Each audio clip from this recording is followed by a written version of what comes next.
Mas nesse bloco a gente quer falar um pouquinho, gente, sobre audição e perda auditiva. Quero agradecer a gentileza da presença da Natasha Fregnani Boarati. Seja bem-vinda, Natasha. Obrigada. Natasha, acertei o sobrenome ou não? Os dois estão certinhos. Estão certos? Seja bem-vinda, viu? Obrigada. Você é de onde, Natasha? Daqui de Campinas. Da nossa região. Isso. A Natasha é fonoaudióloga, ela vai falar um pouquinho sobre essa questão da perda auditiva. Hoje são diversos tipos de perdas auditivas, certo? Isso. Quais são as mais comuns, até pela sua experiência de consultório e na área? A perda auditiva mais comum é aquela que vem acontecendo com o envelhecimento do corpo humano. Então, que começa a aparecer em torno dos 65 anos de idade, pelo envelhecimento e muitas vezes aumentada, ainda intensificada pela exposição a ruídos. Então, o pessoal às vezes que trabalhou em lugar muito barulhento, indústria, algum tipo de metalúrgica e que não usou a proteção devida, acaba sentindo com o longo dos anos, ao passar da idade, que a perda auditiva aparece. Nós temos uma tela que a gente destaca aí esses principais tipos, né, da perda auditiva. Tem a perda auditiva condutiva, a perda auditiva sensorineural, mista, temporária ou permanente e a súbita. Se você pudesse pontuar cada uma delas. Claro, vamos lá. A perda auditiva condutiva é a que vai pegar a parte média da nossa orelha. A gente não chama de ouvido, anatomicamente falando, se chama orelha. Então, tem a parte externa, que é a parte do conduto, vai até o tímpano. Depois tem uma outra parte que é ligada à via respiratória. A garganta, vem uma tubinha que liga a orelha média com essa parte respiratória. E tem a parte interna, que é a parte sensorial do ouvido. Quando a gente fala da perda condutiva, é uma perda muito comum, principalmente em criança, adolescente, que é a perda auditiva causada por alguma complicação na orelha média. Então, uma otite, por exemplo, quando fica resfriado, a pessoa percebe que está com o ouvido tampado, não consegue ouvir muito bem, é uma perda auditiva condutiva. Ou alguma outra patologia que possa acometer ali. Mas, na maioria das vezes, as mais comuns são as causadas pela otite. E assim que essa infecção, essa inflamação é solucionada, a audição se reestabelece. Existem outras doenças, outras patologias que podem pegar e dar uma perda auditiva condutiva também, só que daí ela não vai ser transitória, ela vai ser permanente. Certo. Quando a gente fala na perda sensorial, ela já é mais complicada. É uma perda auditiva, na maioria das vezes, irreversível, porque ela pega a parte sensorial do ouvido, são células nervosas. É o mesmo tipo de célula que a gente tem na coluna, por exemplo. Uma pessoa que fratura a coluna, Tati, não pode mais voltar a andar. Que perde movimento. Isso, na medicina a gente ainda também não sabe como recuperar as células da audição, que são as células ciliadas, que ficam nessa parte interna da orelha. Então, ela é chamada de perda auditiva sensório-neural. E a Essa é irreversível. Isso. E a perda mista é quando pega um pouquinho das duas. E aí podem ser temporárias, como a gente comentou, principalmente a causada por otite, ou permanente, irreversíveis. Isso. Sintomas da perda auditiva. Temos algumas coisas bem importantes também para chamar a atenção dos nossos telespectadores. Geralmente as pessoas falam como se estivessem resmungando, né? As pessoas reclamam que o som da TV está muito alto, escuta com dificuldade quando é chamado por uma pessoa que não está à sua frente. Dificuldade de comunicar-se em ambientes ruidosos, por exemplo, no carro, ônibus, festa. São vários. Né? Isso na maioria das vezes, o que acontece? A pessoa, quando ela não tem uma perda súbita, que ela acontece do dia para a noite, ou por algum trauma acústico, que é um barulho, uma explosão de um foguete, um tiro, alguma coisa muito impactante, ela é gradual. Então, é uma perda auditiva que vai acontecendo aos pouquinhos.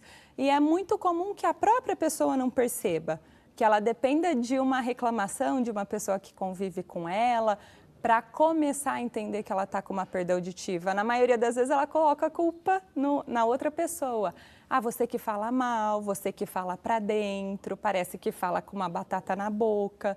Então, isso é o que as pessoas que convivem com uma pessoa que tem perda auditiva costumam relatar.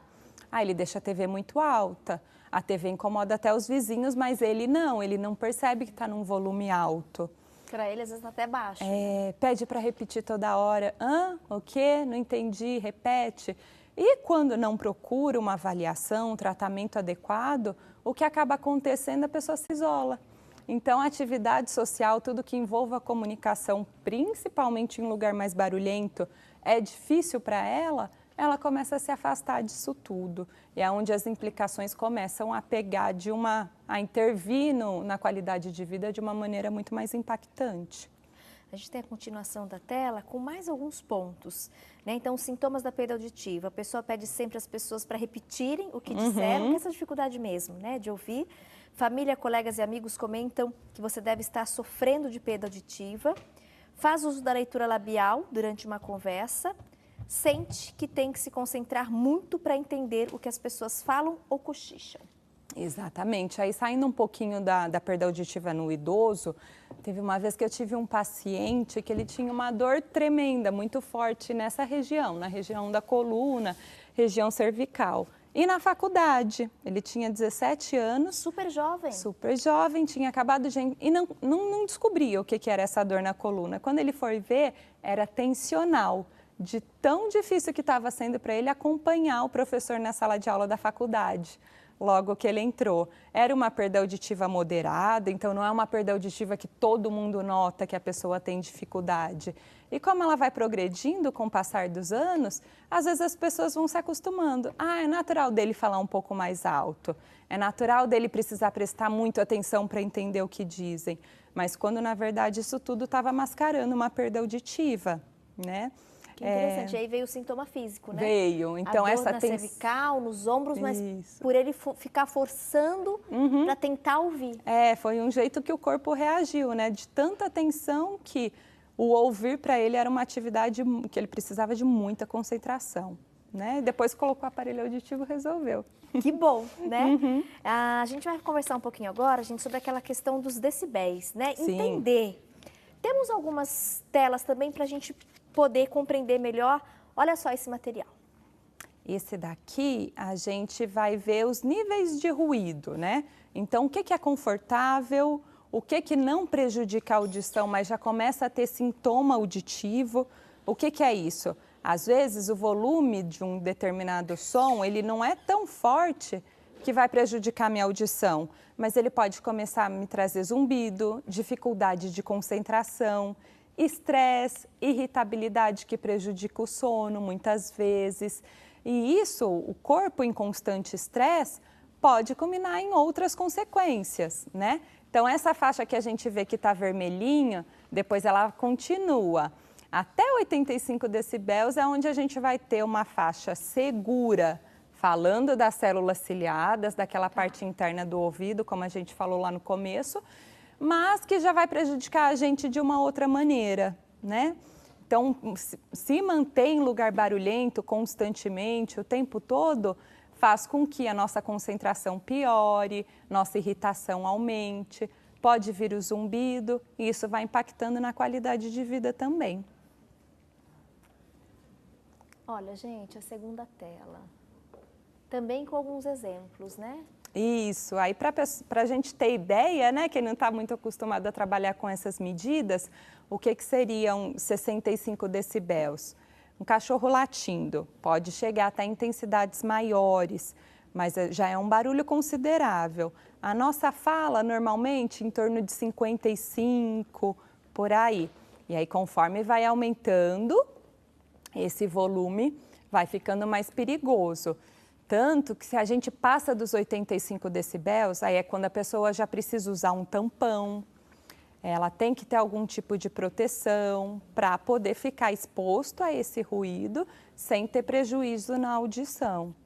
E aí depois chega até um som, por exemplo, 120 decibéis ali de um tiro, que aí é aquilo que a gente falou da perda auditiva imediata, súbita, que não adianta, né? Não é uma exposição a médio e longo prazo que vai trazer prejuízo, é imediatamente. Um som muito alto, atingindo, né, esses níveis mais altos de decibéis, pode causar um trauma, a pessoa pede audição imediatamente, infelizmente, muitas vezes, irreversivelmente também. E aí tem aquela questão que nós comentamos no início da entrevista, a perda auditiva, que já é prevista acontecer em função do próprio envelhecimento do corpo, das células e dos nervos. Isso. Muito semelhante ao que acontece com a visão, que isso a maioria do pessoal já conhece, a vista cansada, que é chamada de presbiopia, existe a presbiacusia, que é a mesma coisa com os ouvidos, com a audição. Então, se a pessoa teve muita exposição a ruído, teve hábitos alimentares, outras atividades que não contribuíssem com um bom funcionamento do organismo ao longo da vida, essa perda auditiva pode se intensificar na fase idosa e também ser antecipada, começar a acontecer um pouquinho antes. Mas a partir dos 65 anos, em torno de 50% ou mais da população vai ter algum grau de perda auditiva. Perfeito. Depois a gente vai testar um pouquinho aqui dos barulhos, pode ser? Pode. Natasha, tem muita informação curiosa para vocês.